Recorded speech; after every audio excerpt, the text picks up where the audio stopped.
पुढची बातमी आहे सातारा जिल्ह्यातून।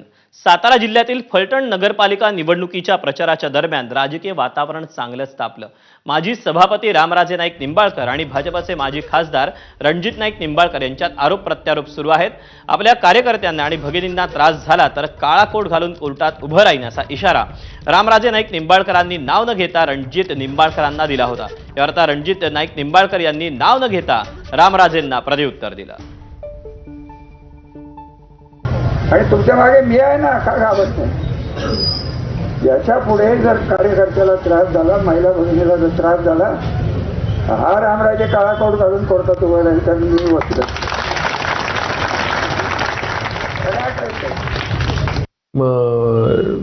डोक्यावर एक विशिष्ट प्रकारचा पडदा बांधल्यानंतर किंवा परिणाम झाल्यानंतर अशा प्रकारची वक्तव्य काही माणसं करतात। त्यांना आज जनता त्यांची जागा येत्या निवडणुकीला दाखवल्याशिवाय राहणार नाही।